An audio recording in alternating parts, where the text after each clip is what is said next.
Hello. Today we're going to be discussing Clause 17 of our purchase agreement. Clause 17 of our purchase agreement is the one that sees the most activity and results in the most questions. So what it is it is a description of what the seller's and the purchaser's options are after the results of inspections have been returned. So once the inspection addendum has done its job and all the inspections have been completed, then the purchaser has the right to issue a removal of contingency form or an amendment detailing what repairs the purchaser would like to have made. These are repairs that will be burdened onto the seller as part of their responsibilities to fulfill their contractual obligations. Now, I did not, when I copied and pasted this language onto our agenda, it took out that little fill in the blank spot. The fill in the blank spot is where you put in, as the buyer's agent, what you want the seller's threshold of money to be. Now, that is absolutely an item that can be counteroffered back and forth. So if the buyer's agent puts in $2,000, part of the counteroffer from the seller can be, I only want that to be $1,000. And the buyer's going to have to decide if that works for them or not. And that's a negotiation point, just like any other point in our contract. If that is left blank, it defaults to $1,000 as the threshold of money the seller is responsible for in regards to discovered defects as the result of inspections. Do not leave it blank. If you're going to make it 1,000, put 1,000 in there, because Jennifer and I saw when this first changed in the standard language, we used to have initials on every page. We don't have those anymore, which is great because, quite frankly, my whole life was chasing down people for missing initials. But now that there are no initials on that page, an argument could arise later as to what was in that slot. Okay, if somebody decides to put something in there later. So fill the slot, put $1,000 in there if that is what we're doing, even if it states that that would be the default amount. Now, let's talk about how this paragraph works and how it does not work. So Jennifer is a buyer's agent. Jennifer has completed all of their inspections. I'm the listing agent. Jennifer sends me over a removal of contingency form. I will sometimes, as a buyer's agent, use an amendment instead, but that's just because the amendment has more spaces available. The removal of contingency form has fewer spaces. So either one works. Either one is just an instrument to add it onto the contract or remove a contingency. But removal of contingency form is the most used form for that purpose. What we're doing as a buyer's agent, what Jennifer is doing as the buyer's agent, is she is now removing the home, radon, termite, camera line inspection contingencies when the below items are completed by a licensed contractor at seller's expense prior to closing. So what Jennifer, the buyer's agent, is doing is she is now removing those contingencies if all parties agree to the terms set below. When me, the listing agent, receives that removal of contingency form, I'm now looking to clause 17 to see what my options are for my seller. And my seller is given 2 options. And this is where people go what I call off script sometimes. But truthfully, what this clause details is that the seller has 2 options and the buyer has 2 options. So the seller's 2 options when they receive this removal of contingency form is, seller, you may choose 17A, which is fulfill your obligations fully at your expense. Meaning I'm going to respond back on behalf of my seller to say, Jennifer, thank you for that removal of contingency form. My seller has said yes. Here is the executed removal of contingency form. We will be managing all of those repairs prior to closing at my seller's expense. If my seller chooses to do that, Jennifer and her client no longer have a termination right. They do not have a termination right because the seller has elected to fulfill their obligations fully. Okay? But my seller has another option. I could say, seller, your option is to either fulfill all of your obligations and sign that removal of contingency form, or seller, you may elect 17B. And 17B says that the seller may pay or credit the remediation limit to the purchaser if the lender allows, or to a contractor of the purchaser's choice if the lender will not allow. And I'll explain to you why the lender might not allow that in a moment. So the seller has two options: fulfill all of the obligations or credit the repair remediation limit. Okay. Now, this is where my job as the listing agent is heavy. I have to explain to my seller the pros and cons of each of these options. Okay. You don't know, as the listing agent, what is going on in that buyer's head. So I am almost always going to urge my seller to fulfill their obligations fully. Because if the seller elects 17B, which is to credit the repair remediation limit in lieu of repairs, the buyer is given a termination right. I'm not in the habit as the listing agent to be handing out termination rights, okay? I don't want them to have a termination right. So I'm going to be having a candid conversation with my seller about how we need to just fulfill our obligations and move on to closing and not give them that foothold to get out of the contract. So let's look at what the buyer's options are after the seller has made their choice. So let's say it's my listing. So my seller has been strong-armed into just fulfilling all of their responsibilities, okay? All of their obligations. So they have chosen, the seller has chosen 17A, and they have signed that removal of contingency form, and we have returned it to the buyer's agent. At that point, the buyer does not have a termination right. We just moved to closing. But if the seller elects to issue the repair remediation limit in lieu of repairs, then the purchaser has two options. They could choose 17X, which is where the purchaser accepts the property in its present condition and accepts the remediation limit at closing. Or 17Y, which is the purchaser can terminate the contract, receive a full refund of earnest money deposit, and not be deemed in default. Does that make sense? Now, the real interesting part of this, now listen, we'd be done at 10:16 in the morning if that's how this always went. But we're about to go off script, which is what happens more often. So what happens instead is buyers and sellers think, yeah, I know what that says, but that's not what I want to do.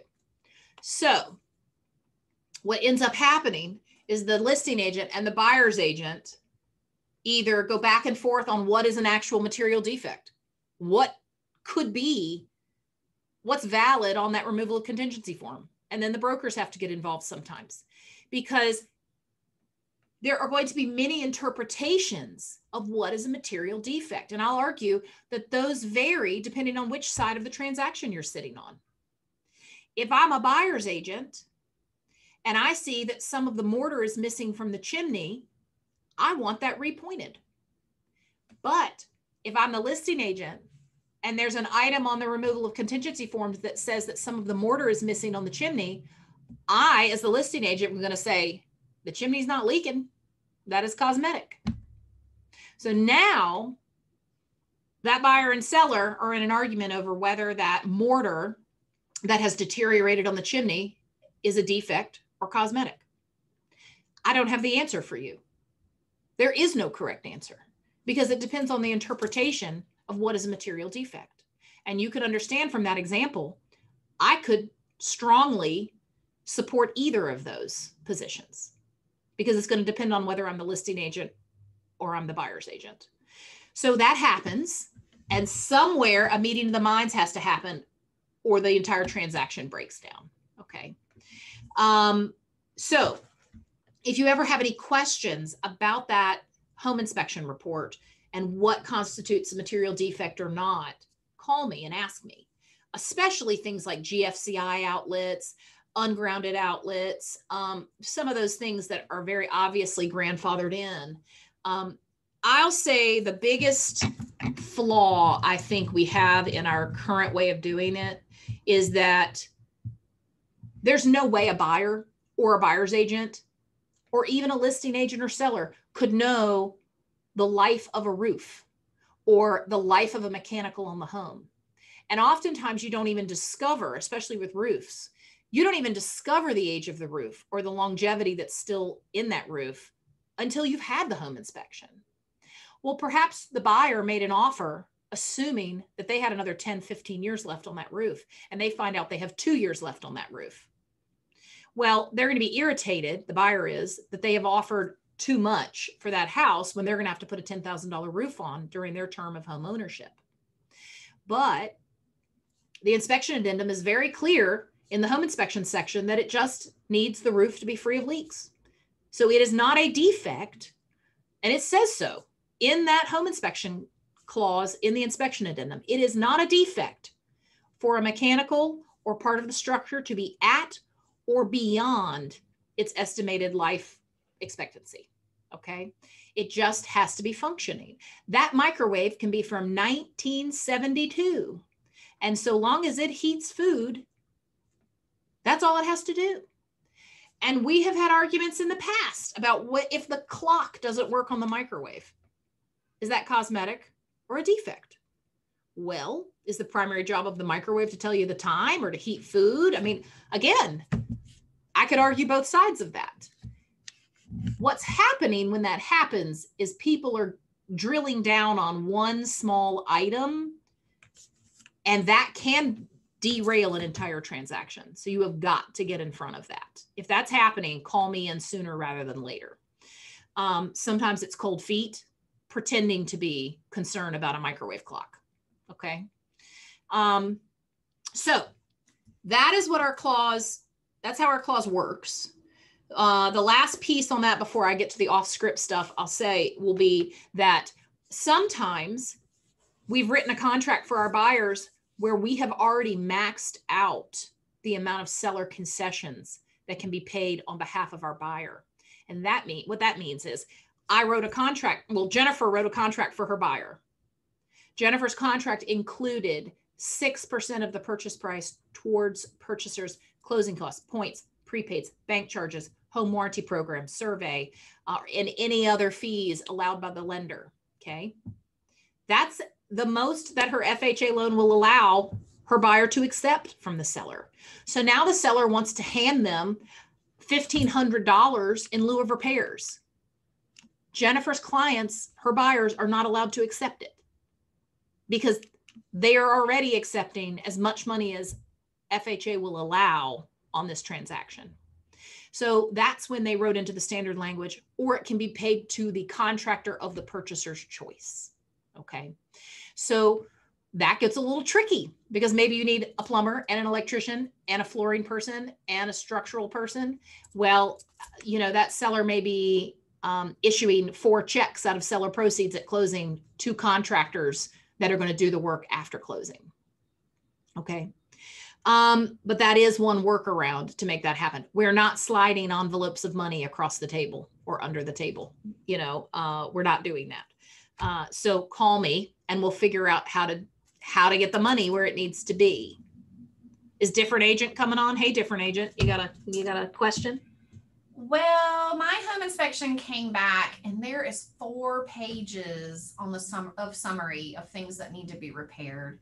I mean, that's going to take, I don't know, 3 amendments for me to type all that up. Can I just send over the summary pages and let that be my ROC? I mean, can I just do that? Y'all, you're going to get shaking her head, but it happens. It happens all the time. So I'm going to tell you, please listen to me. Part of your job is interpreting the inspection reports and then indicating what you want the repair to be for your buyer. Okay? Because I'm going to tell you this. If you just write chimney mortar deteriorated, Or worse yet, you write home inspection item 17B or 14A or whatever. That listing agent and that seller are going to do it the cheapest, easiest way possible. They're going to throw some caulk up in that deteriorated mortar, and you're going to have a very unhappy buyer because you didn't do your job as the buyer's agent interpreting those defects and explaining what type of repair you would like made. Yes, that may mean you have to call the home inspector and say, hey, the mortar that's deteriorated on the chimney, how do they fix that? And the home inspector is going to tell you, well, that needs to be repointed. So now I'm saying mason to repoint mortar where deteriorated on the chimney. That is my job. Well, Jennifer's job. That is Jennifer's job as the buyer's agent to interpret the inspection report and then write down what the repair is going to be. That is how we meet the expectations of our buyer. That is how we set the seller and the listing agent up for success. Now they know what needs to be done. What if they say yes to your very vague ROC and then they do it in a way that is not acceptable to your buyer? Well, I've got an uphill battle to battle with the other broker now 2 days before closing because the buyer is unsatisfied with the work that was done and it's only discovered at the walkthrough. But I think they've got a pretty strong argument to say, well, Ashley, Jennifer didn't tell us what they wanted. They didn't tell us we needed to do it this way or that way. So we did it the way that, our contractor told us to do it. Okay. So it is part of your job as the buyer's agent to interpret reports and write down exact repairs.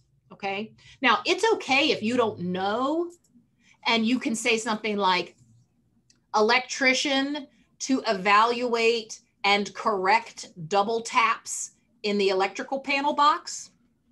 You don't need to describe how they correct the double taps in the electrical panel box. Okay. Yes, Jennifer, something else?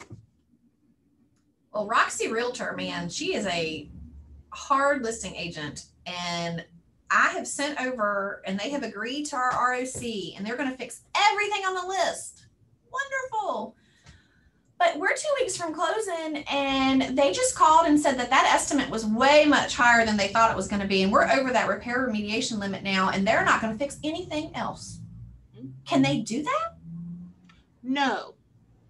What do you do? If they sign that, if my sellers sign that removal of contingency form, they are doing it, whether it comes in over the remediation limit or not. That clause 17A says, let me find it again to tell you exactly what it says.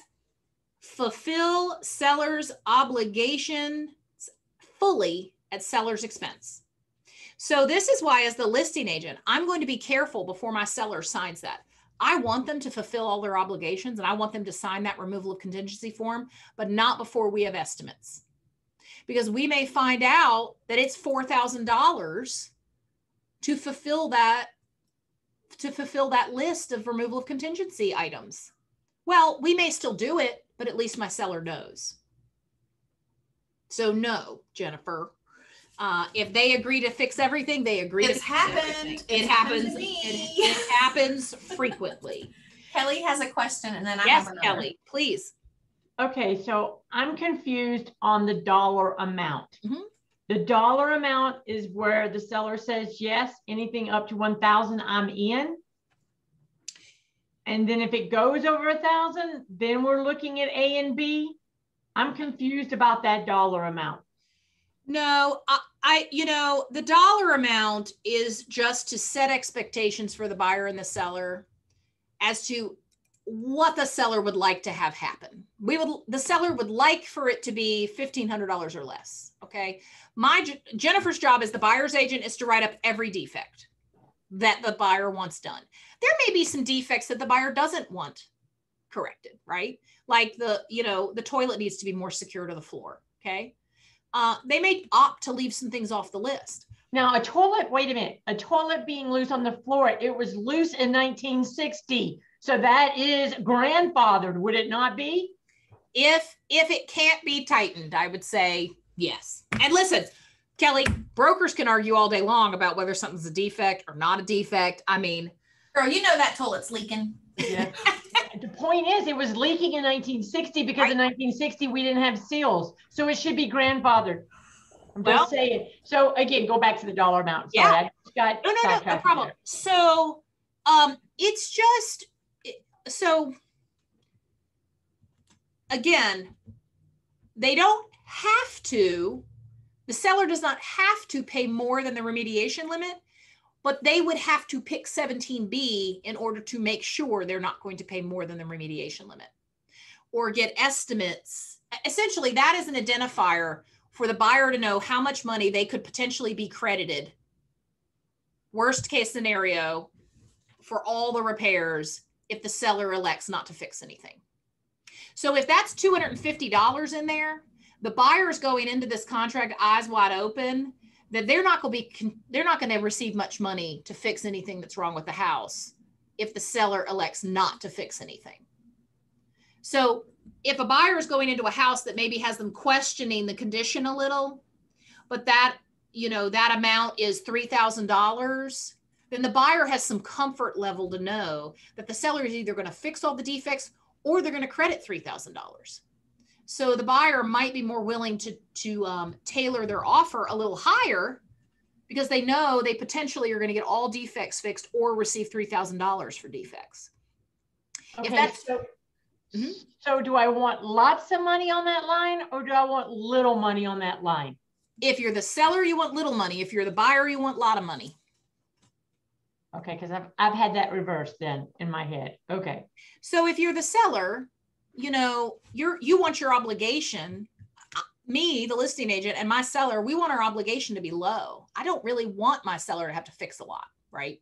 And that's why in this market right now, we're seeing those repair remediation limits at $250, $200, $1, $0, because the buyers are so desperate to have the house. They're saying, seller, your obligation to fix things is going to be low.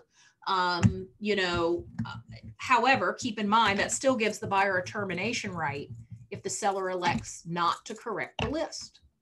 So the seller wants the amount to be low because they want their obligation to repair things to not be very high. Whereas the buyer wants it to be high, but they're not going to get the offer if they put $5,000 in there. And honestly, if they put $5,000 in there, they're probably raising a red flag for the seller. These buyers think their house is garbage, right? And that they think there's going to be tons of things wrong. And conceivably, unless it's a cash contract, I don't know a buyer who's going to be able to accept $5,000. It's going to have to go to a contractor of their choosing. Okay, off script again. For whatever reason, buyer's agents and listing agents feel like, let's just throw that to the wind. And Jennifer, the buyer's agent, instead of writing up a removal of contingency, she just writes up an amendment that says, seller to credit, repair remediation limit at closing. Well, that's not what our contract says. The contract does not give the buyer the right to choose between 17A and 17B. You have, as the buyer's agent, you have now not given the seller the opportunity to choose 17A or 17B. The inspection addendum on page 2 explains the buyer has the right to ask for defects to be corrected, not to say, hey, we'd rather have the cash. Just pay us the cash. That's not one of the options available to the buyer. Now, it happens all the time, okay? And agents call me and complain and say, we want to fix things. The buyer's agent's saying, sorry, we don't want them fixed. We just want the cash. Well, that's not what our contract says. That's not what clause 17 of the purchase agreement says. So then the brokers have to get into it. Those are conversations that should be happening verbally.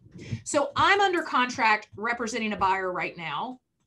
Personally, I'm representing the buyer.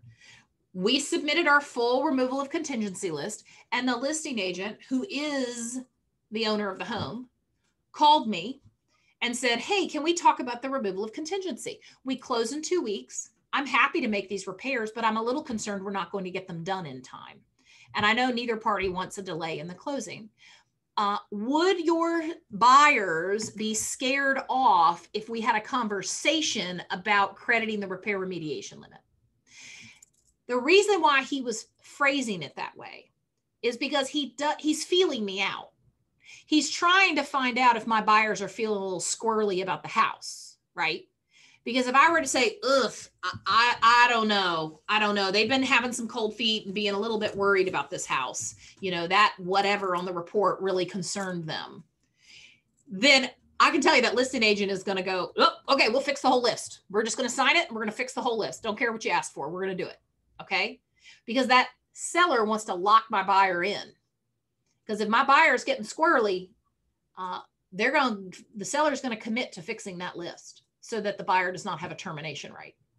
What I did tell him last night was, listen, they're excited about moving. I was talking with the mom just yesterday about camps for the kid for this summer because they're moving here from Richmond. They're excited. They are not a flight risk. I will chat with them about the repair remediation limit. But also, I've got a contractor I use frequently for repairs. Would you like for me to send him the list and see if he's got time to fit that in for you before closing? Now what I've done is I've helped that listing agent get it done. I've provided a contractor that I trust for my buyers and that I have a working relationship with for my buyers. And it's all going to be done prior to closing. So it was a good conversation with the listing agent, but I understand why he didn't just credit me the repair remediation limit, because he didn't want to give us a termination right. What does he know? I may have shown them another house this weekend and we're looking for an angle to get out of this one. He doesn't know.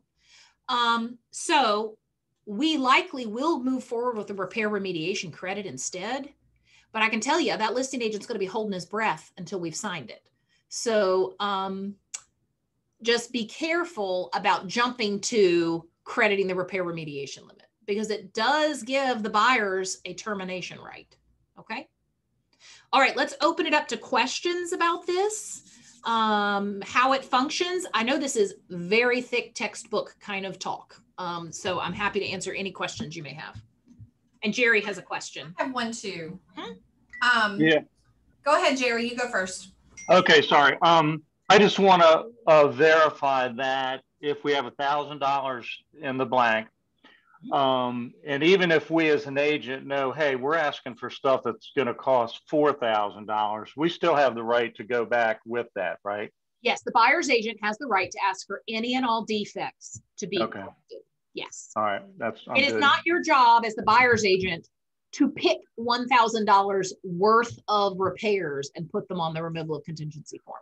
It's your job as the buyer's agent to put all defects that your buyer wants corrected on the list. Now, there are some defects I will tell my buyer not to put on the list. You know, it's just a tiny little thing, you know, like the weather stripping has peeled off the front door. I mean, if we're asking for a lot of like regular big stuff to be fixed, let's not nickel and dime them to death on weather stripping, you know? Right. Okay, thanks. Jennifer, did you have something?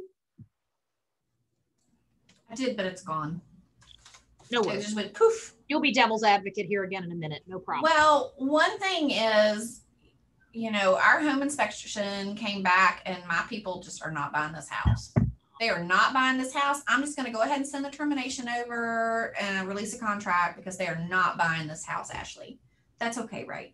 Well, buyer's agent, you should listen to my video I made an hour before this one because the entire video is about that.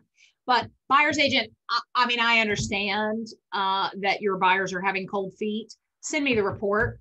Send me the removal of contingency. We're very interested in correcting anything that's causing them pause and having them and us fulfill our contractual obligations and go to closing. Okay, so I am representing my buyer and it's a house that's being sold as is, but we are making it contingent on my home inspection. Okay. I should just put 0 in that remediation limit amount. So since there's not going to be repairs, because I still want to be able to get it out. Like, how do I handle that? These as-is contracts are so confusing. They are, and they're confusing even for we brokers, because what ends up happening is we write all this conflicting language into these contracts. So I don't want you to strike clause 17. because then you don't have a termination right of any type as the buyer.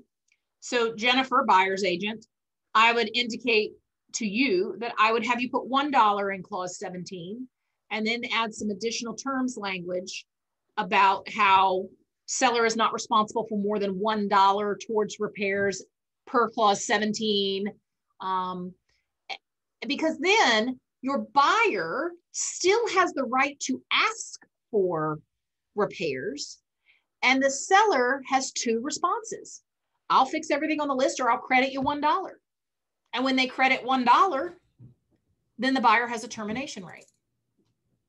Now, if you have a very savvy listing agent, they're going to say, "Oh, I don't like that termination right. I don't like that, if we credit you the $1, you can terminate, but Jennifer, you're the buyer's agent. You're working for the buyer. That's how I would instruct you to write that. Keep that clause in place. What I'm seeing on contracts coming in, written both by our agents and by other agents at other firms, is they're striking that clause, or they're keeping that clause, leaving it blank or putting a 0, but then they're also writing language that's sort of half formed. It's saying things like, seller and purchaser agree that inspections will be for purchaser's information only. Well, what does that mean? What happens when they are not to the buyer's satisfaction? I would argue that buyer has to move forward no matter what. That buyer is looking at it, but that's not what's happening. Buyers will sign that and then get the inspection report and say, "Oh, no way. Nobody told me this furnace was 40 years old." Well, now they want out. And that buyer's agent is scrambling to figure out a way to get them out because they don't have a termination right. So if you're going to be writing anything in additional terms, shoot it over to me first. Let me take a look at it. I'm likely going to add another half a sentence to it for you, okay? That says, if they are not satisfactory, this, that, and the other is going to happen. Yeah. Yes, Rita. Okay. What I've done in the past is put in there, if repairs exceed, let's say $2,500, purchaser has the right to terminate and receive earnest money in return. Yes. And we actually have that clause already written in our broker clauses library, where if you click into additional terms, you can click on the little pencil in the piece of paper and go to broker clauses, and you can pull down that clause and insert it into your contract. Okay. The only issue I'm seeing coming up with that, and I wrote that clause, but the issue I'm seeing coming up is the buyer's agent now is burdened to prove that it is in excess of $5,000. So you got to go through the rigmarole of getting a contractor out there, getting estimates gathered. Contractors don't like to help you get estimates for work they're never going to do. Okay. So it's hard to get, these contractors are getting burned. They're being run all over town to write up estimates for work they're never going to get, because these estimates are just to get the to get the buyer out of the contract.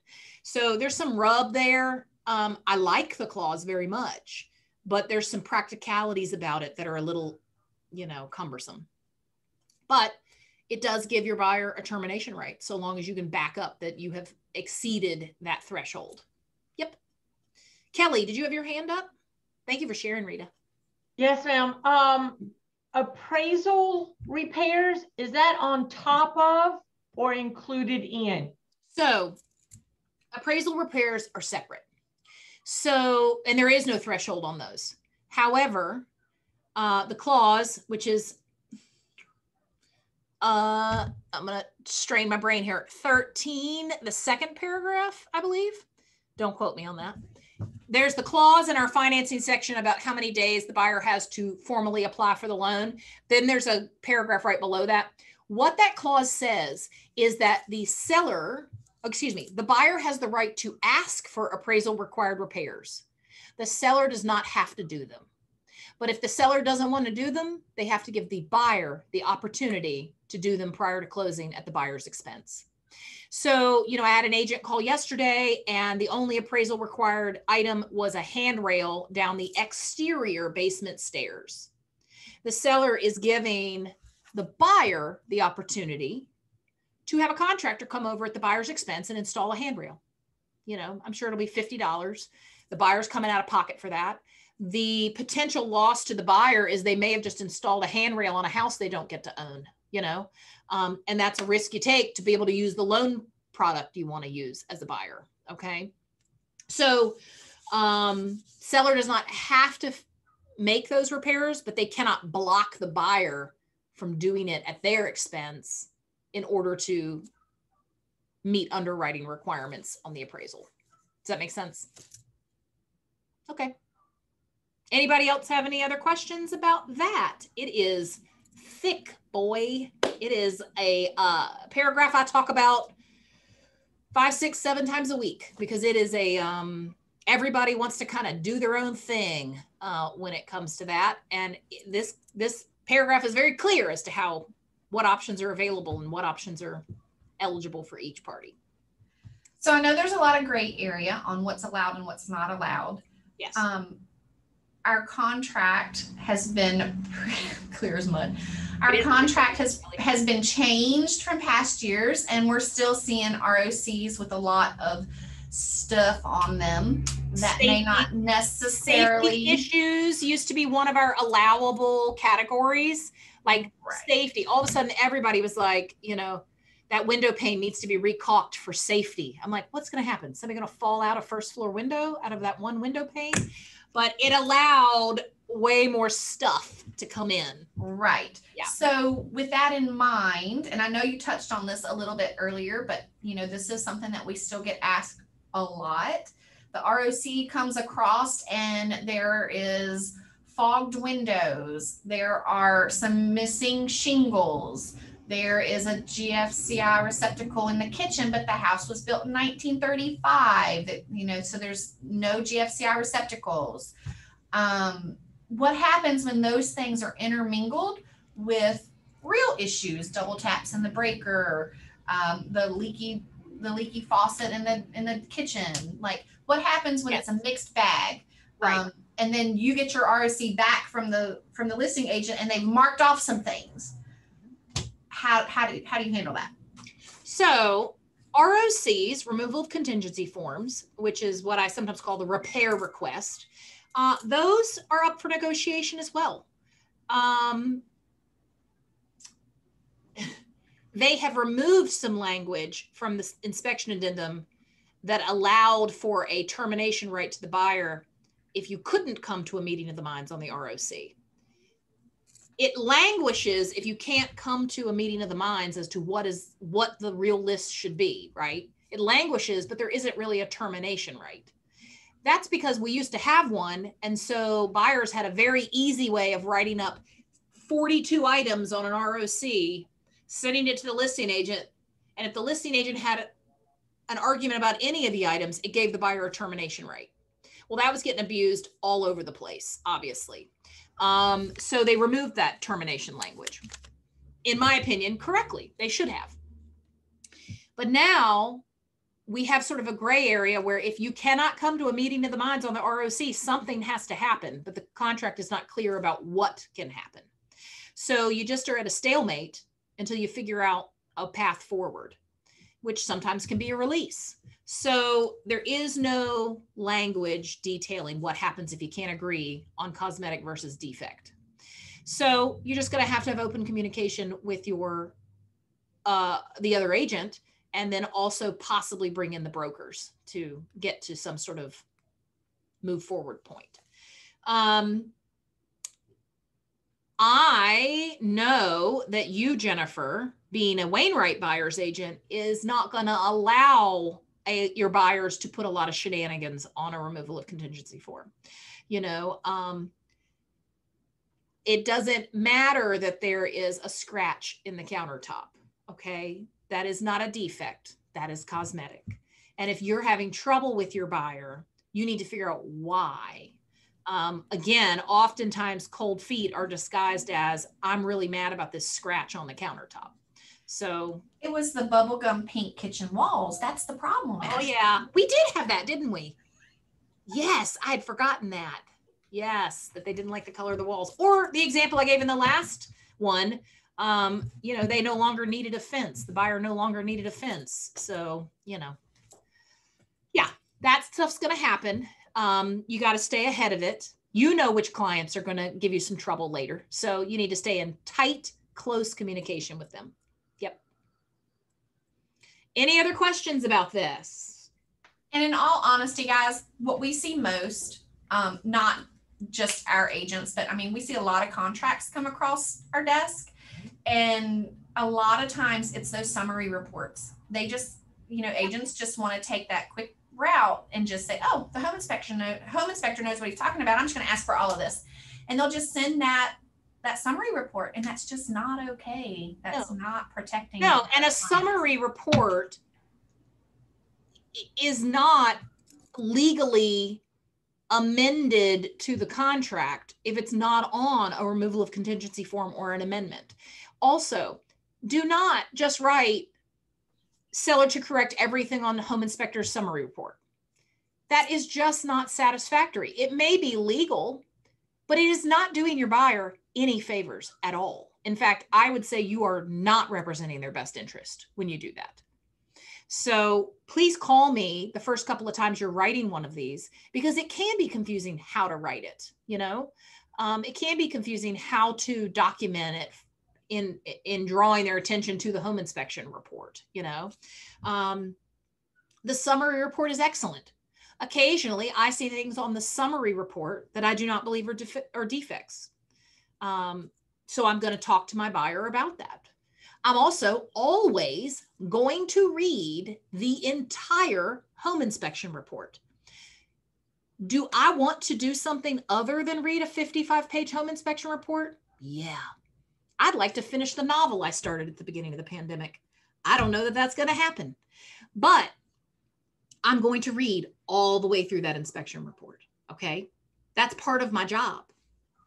So there may be items that didn't make it to the summary report at the beginning of the report that's further deep and on page 27, but is important to my buyer and important to have fixed.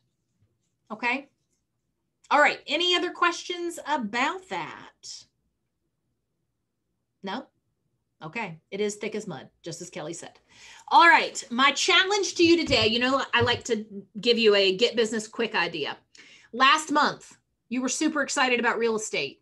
You probably let a couple of people know you had started real estate. You probably chatted with them on Facebook Messenger about your new career. I want you today or through the end of the week to reach out to those people again. That was a month ago. You need to get in the habit of reaching out to people regularly. It could be as simple as going on Facebook and making some comments on some of their posts. If their kid won a baseball game, hooray, good job, right? Or I can't believe he's gotten so big. Whatever it is, I want you to interact with those people you talked with last month. Ideally, I want you to call them. Say, hey, my broker's given us a challenge. We're supposed to call everybody who we talked to last month about real estate. So I'm just calling you to say hi and check in and just, be able to tell my broker I did what she was challenging us to do. Use me as an excuse. I'm happy to be the mean parent, totally fine. I'm used to being the mean parent. I'm the mean parent all the time. I rolled in here yesterday with a couple of kids, and Donna and Jennifer were stifling laughs because I was being so mean. I'm happy to be the mean parent, whatever you need. So, all right. Anybody have any last business to add? Anything new? When in doubt, call Ashley. Yes, please. Please call me. I like to help you prevent a fire rather than put out a fire, Plus, it just saves you so much stress to not get in a mess in the first place. I promise you're not bothering me. Also, if you call me and you get that, I'll call you right back text message, it means I'm on the other line. And it also means call me again if you haven't heard from me in an hour, because I may have gotten swallowed alive by my phone. So it is never a bother. There will never be a time where I think, oh, Rita called me 3 times today. I will never, ever, ever, that will never be a bother. I enjoy talking to you. I feel terrible when I forget to call you back. So do me a favor and call me back again. I am delighted to chat with you. Okay, that's it. I hope you guys enjoy the rest of your week.